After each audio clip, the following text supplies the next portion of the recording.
Thank you so much for joining us for Indianapolis This Week as we reach the final 2 weeks of 2016. And Congress is winding down its work for the session as we also gear up for what's ahead in January. One of the top issues, what's going to happen with the Affordable Care Act. House and Senate Republicans joining President-elect Donald Trump in calling for a repeal of the law. But what happens next still isn't clear. Rafael Sanchez begins our coverage with Indiana Republican Susan Brooks. Joining us now is Congresswoman Susan Brooks. Welcome to the program. Great to see you, Rafael. Great to see you as well. This week in Indianapolis, we saw dozens of people signing up yet again for the Affordable Care Act. But as we head into a new year, a new administration, there's talk of this replacing and repealing the Affordable Care Act. So those people that are signing up this past week, what are they to do? Well, the Trump administration, the incoming president, I think has made it a priority, really a top priority for Congress to repeal and provide relief from the Affordable Care Act. But what we will do it in a very gradual way. The repeal may happen, but it will take us a period of time to figure out what it should be replaced with. We have a number of principles that the Republican House has convened around. It's in the Better Way agenda, so people can find it at better.gop. But what we want to do is infuse competition into the marketplace, make sure it's patient-centered health care, that folks don't lose their providers, but that they have a lot of opportunity to choose providers, and that there are a lot that people could possibly shop across state lines, that businesses can pool together. These are what some of the things will be part of, I think, the new plan. But we also want to make sure that people with pre-existing conditions don't lose that insurance. We know that was a good thing about the Affordable Care Act. And so people should continue to sign up, but we are not going to just cut people off of their insurance. There will be a transition period that may take a while. On this program, you've talked often about cybersecurity. Will you support any investigation or the investigation into the possibility that the Russian government was involved in any kind of hacking or involved in interrupting or disrupting the election process in this previous cycle? I will support that type of investigation. I was very pleased to hear that Leader McConnell spoke out yesterday in leading the Senate, and Paul Ryan, as our Speaker in the House, has indicated that that is an appropriate investigative investigation that needs to happen while there is this information kind of swirling out there. Now, some of this may come in a classified way, which I know is always frustrating to people in the public, that not everything can always be shared with the public. We certainly learned that in the Benghazi committee as well. We did a lot of investigations in a classified setting so that information cannot be shared with the public. That may happen in an investigation involving this alleged hacking of our election system involving Russia. Back here at home, you have seen just the ravage that heroin has committed, this opioid abuse, the epidemic. You have been a leading spokesperson on this and trying to get funding. Finally, there are some dollars now. Right. What can we expect as heroin really has hit not only the heartland, but the entire country? And this is just simply devastating. It is, and I have to tell you, Rafael, I was reminded on Election Day, as I was talking to voters at various polling places on Election Day, I was really overwhelmed at the number of people who thanked me for the work and for our work and my work on the opioid and heroin problem and paying attention to it and bringing resources to it as well. We did pass in this Congress a significant reform bill called CARA, Comprehensive Addiction Recovery Act, and then in another bill that we just got passed right before coming home for the holidays, 21st Century Cures added funding, close to $1 billion in funding to go out to the states, because at the end of the day, it's our state and local governments that are really struggling, having to pick up the pieces, whether it's with law enforcement, whether it's with families, whether it's the social service agencies or the courts.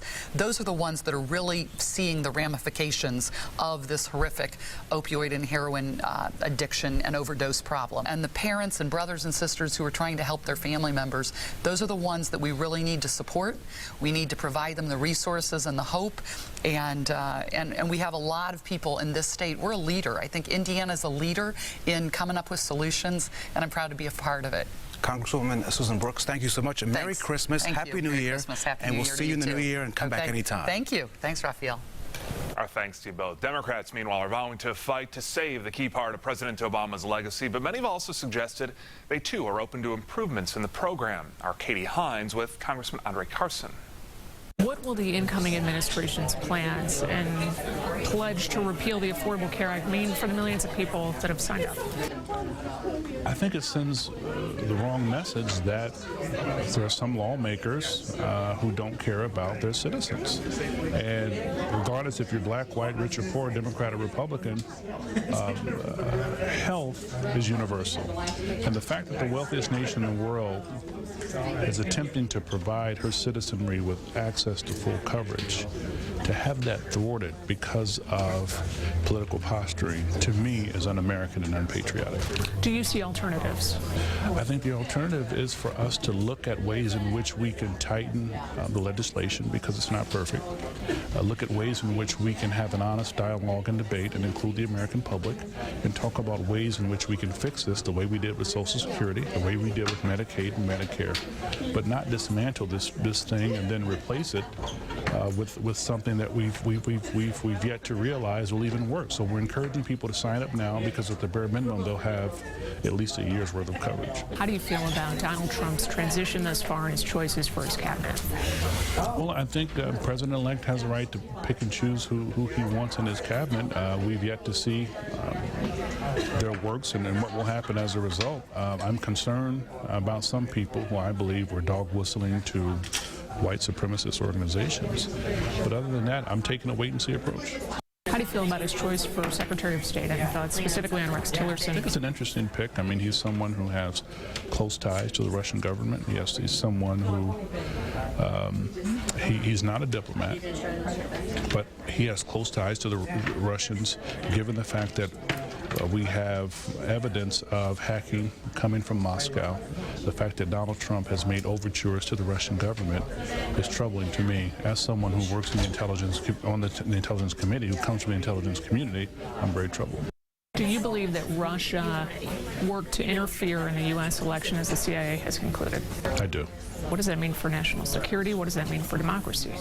It means that we cannot have our commander-in-chief minimizing our 17 intelligence agencies and mocking their hard work. There are men and women in these agencies who sacrifice each and every day to keep us safe. And to minimize and mock them and simply dismiss these agencies as being strictly political, to me, is premature and it's immature, and it's unbecoming of a commander-in-chief. Do you think those actions impacted the outcome of the election? I think political scholars could argue that it had a significant role to play. But there was a mood amongst the electorate, there was disillusionment amongst the electorate as well. But to add fuel to the fire, did it do so? Absolutely. What do you make of the President-elect's decisions to skip many of the intelligence briefings? To not show up for practice, to not show up for games and expect to win the championship is a bad way to approach things. Welcome back to Indianapolis This Week. We have heard a lot of talk about President-elect Donald Trump and Governor-elect Eric Holcomb, but they won't be the only people taking office next month. Indiana will also welcome in a new schools chief and a new attorney general. Greg Zoller leaving that office after 8 years, choosing not to seek re-election, instead trying to win a seat in Congress. He's been a key figure in some of the most controversial legal fights for the state, including same-sex marriage and banning of Syrian refugees from coming to Indiana. Raphael caught up with him. Mr. Attorney General, thank you for joining us. Sure. Good to have you here. You have often spoken about federal overreach on issues like the Affordable Care Act, even on overtime rules. In fact, because of this office and other states, overtime rules did not go into effect this month because a federal judge said, hold off. Were you wrong on that? Should people receive that overtime that they wanted so much? At least some people wanted so much? Well, too often people look at these things as a policy argument. Should we or shouldn't we? The work of my office and other attorneys general have really been focusing on whether the rules are based in law. That's the same as on the Affordable Care Act, clean water, waters of the U.S., Clean Power Plan. All those things had the same kind of question. Have they exceeded their constitutional authority? That's a very important role for states to play.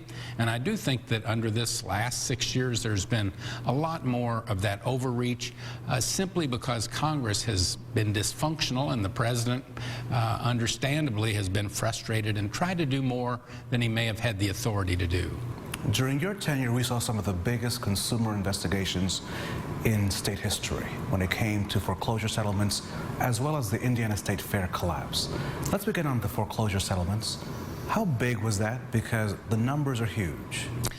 It was undoubtedly the largest settlement that I was involved with, and quite frankly, any attorney general in history.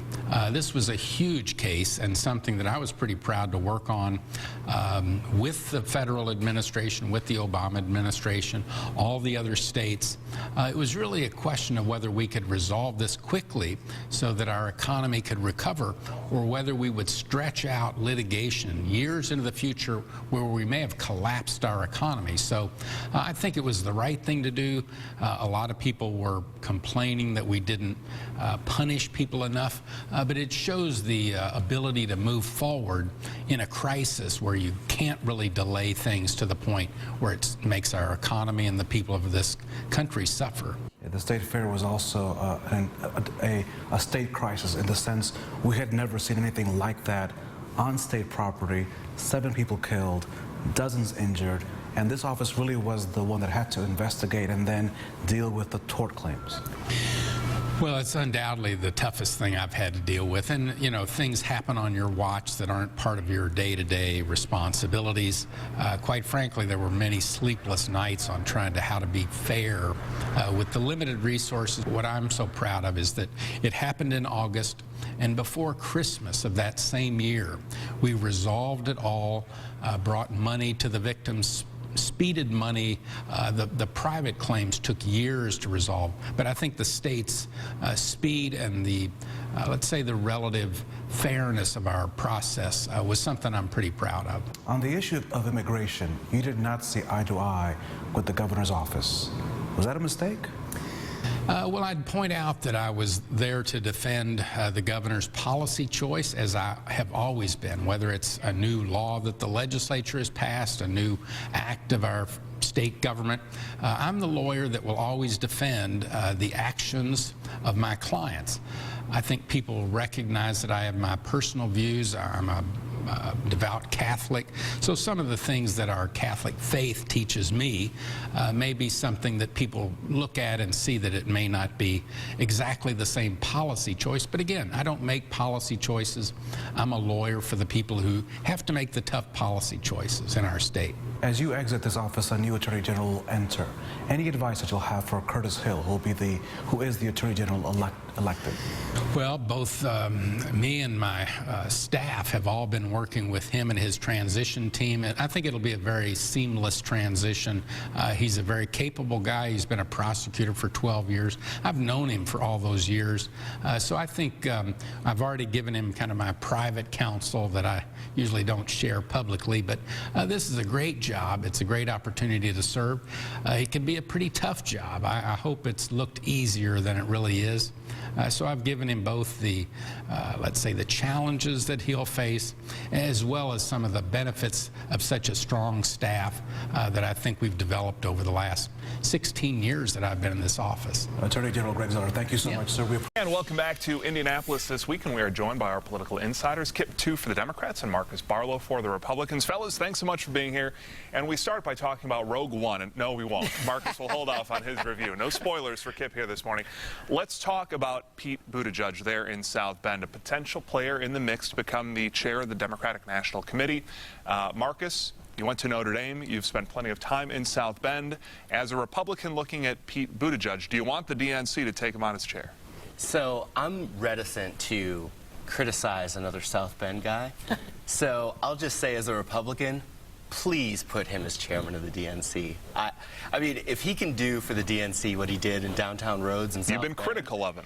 Yeah, I have. You know, he took what was a nice one-lane road and made it a two-lane road. I don't know why. I mean, he has done some things in South Bend that people in South Bend are very happy about. He has pushed progress forward, and I would say that having grown up in South Bend has been stagnant in the past. You know, and this is something completely for Democrats to decide, but he is younger. He doesn't have a lot of national political experience. I think, you know, as Democrats are kind of reeling from this last election and are figuring out their message going forward, they might want a more experienced hand, or they might want a fresh face. And if they want a fresh face, then I think Pete Buttigieg fills that role. Kip, your thoughts? Well, I think it's a good political move for Pete to put his name out there. I don't think that the future of the Democratic Party relies on who the national chair is. I think it's got to come leadership from elected officials. I think Pete's an excellent elected official, and I think he's got a bright future in the state of Indiana, and I hope he wants to stay in Indiana and help us rebuild the Democratic Party here. But he would be a great national chair as well. And so I don't want to tell him what to do, but we like his talents here in Indiana because we think he's very, very talented. But I do believe that the national chair's fight is an insider's game that really, in the end of the day, doesn't matter to voters who the national chair of either Democratic or Republican Party is. Is this simply a situation where he is trying to get a little more national name recognition, sure, potentially not for this position, but for something down the road? It's a smart move if that's what he's doing.